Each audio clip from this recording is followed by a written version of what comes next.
What's up guys, I'm Ben and welcome back to another video here on Kame Trick. Today we're going to see if I can fix the engine from my drift car. I'm sure there will be highs and I'm sure there will be lows.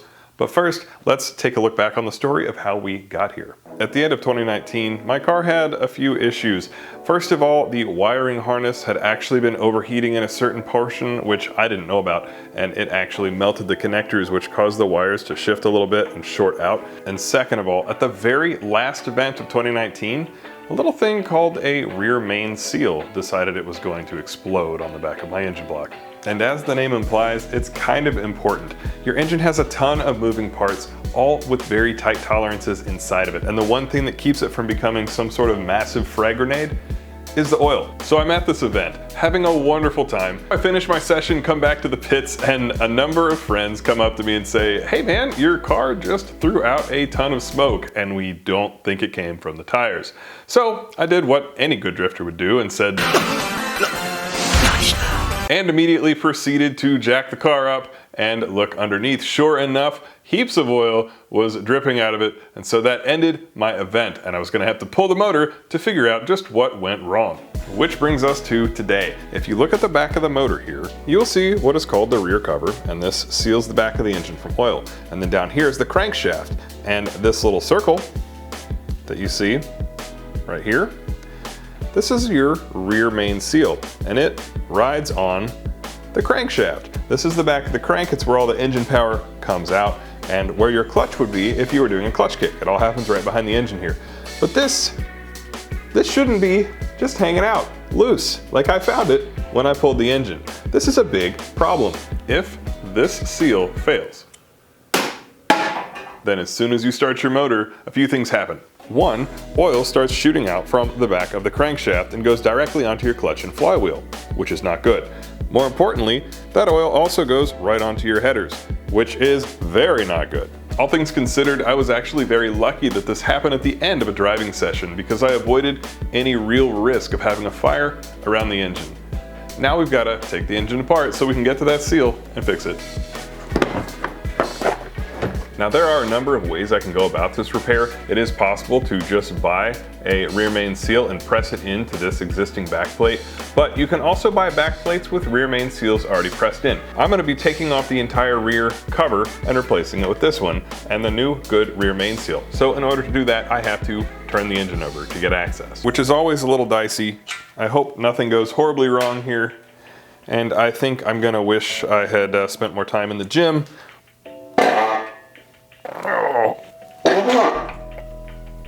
And hopefully it doesn't make a huge mess. Okay, so now we're gonna lock this in place so we don't die. Not dying is good. And yeah, huge mess. As you can see, there's heaps of fluids. We've got coolant, we've got motor oil, we've got power steering fluid, a little bit of remnants. This pretty much comes with the territory for DIY car work, and if getting a little bit grimy is something that you just can't stand, it may not be for you. Next up, we gotta pull the oil pan, and it is so messy, I'm gonna give it a quick blast of brake clean on a few of the bolts. Oh, don't let that hit your heater, by the way, because it will totally make big fire. Yoga fire! If you're new to working on your own car, one pro tip I like to give people is to start with the bolts that are gonna be the hardest to get out, so that you can do it when everything is the most secure. In my case, that's gonna be these. For some reason, Siki made the front two bolts Allen bolts instead of traditional bolts that you can get a wrench on. Must have to do with the clearance of this oil pan. Next, I'll work my way around the oil pan, loosening each of these bolts so that it slowly lifts the gasket surface off and doesn't put too much strain on any of them. There are also these little plastic wings. They've made up to the transmission when the bell housing is installed and just keep dirt from getting in there, but they've got to go. So now we're just going through and removing all of the bolts. The two on the end are actually quite long.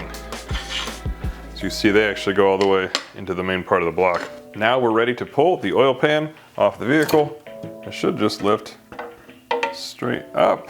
And here's the inside of my oil pan. This is a Siki oil pan for LS swaps, and it has baffles in it to help keep the oil under the sump so that you don't run dry. Now let's take a look at this engine. And here we are. One of the best things to take notice of is the fact that our oil pickup here doesn't look like it has any debris in it. So that's a good sign. It means the engine probably didn't have any issues from the lower amount of oil for a moment before we noticed the problem. Looking here, you can see the bottom of the crankshaft, the connecting rods, and even the underside of one of the pistons at the front of the motor. There are a lot of sim drifting channels on YouTube, but it's not every day that you get to see the inner workings of a real drift motor, so I thought that was something you guys would enjoy. Now let's get on with the repair. Next up, we're going to pull the oil pan gasket. It is sealed in the corners with some RTV silicone, just to help prevent leaks. We'll take some time now to wipe down and clean this oiling surface. It's going to get cleaned even more before we put on the new gasket. If this mating surface isn't clean, then you're going to have oil leaks. Next, we're going to remove the rear engine cover and replace it with this one and its new rear main seal. There's just one problem, which is that I have very little space to remove the bolts. Everything that I'm going to do has to fit in between here and here, and there's especially some tight clearances like for these bolts here. We're going to start by breaking all the bolts loose, starting with the ones that I'm going to have the hardest time reaching. Hopefully we'll be able to get it with this. And we'll just go down the cover. Now we have an unobstructed view of the crankshaft right here, and everything in this area that engine cover was concealing is usually swimming in oil. Time to install the rear cover. We have placed our metal gasket in already and put the bolts through. They have a little bit of tension, so that's going to allow us to hold all of this together. Then we're going to drop this in very carefully. Once we get it lined up, we'll be able to start a couple of bolts to help us hold it in place. Now, we can go about the process of tightening everything down. We're being very careful about this and essentially starting each bolt one at a time by slowly working it through that oil seal that was keeping it held in place until it actually bites into the back of the engine block. If this is the crank, the seal ends actually hit and then feather out slightly like that and hold taut.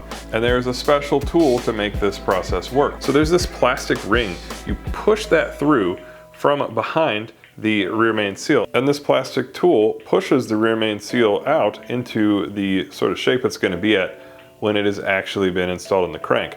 Then when you're tightening this onto the crank, it just pushes out when the crank hits it instead and leaves it in this final orientation. So wish me luck, because if this doesn't go right, I'm going to have to pull the transmission and the motor all the way back out of the car. All right, here we go. We're going to push this gently over the crankshaft and get our top bolt started. You'll see it's pushing that tool out as we tighten the top down. And there it goes. That should allow us to get this rear main seal into the correct orientation. And there we go, now it is attached. One tip to help make sure the rear main seal seats properly is actually to rotate the engine. Engines rotate clockwise, so we're going to put a big old socket on here and give it a couple spins.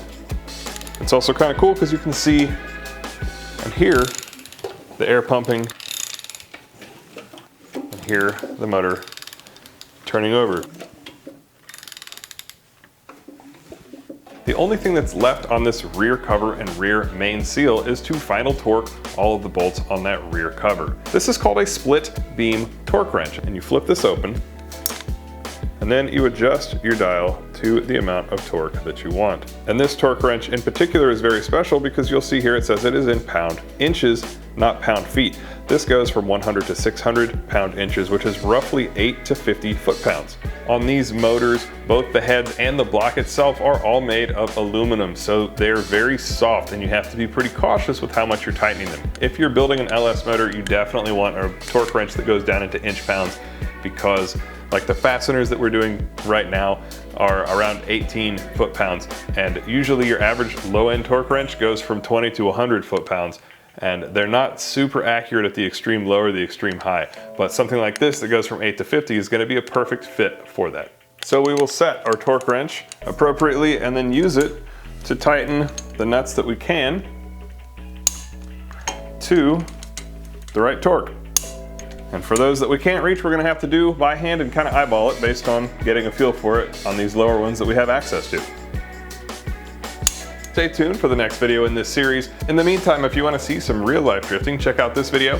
And if you want to see some sim drifting, check out this one. I stream every Friday at 9 p.m. Central Time on YouTube and then at 10:45 Central Time on Twitch. So please do come out and join me if you have any questions or you want to hang out live. I will see you every Friday night. Have a good one, guys. Peace.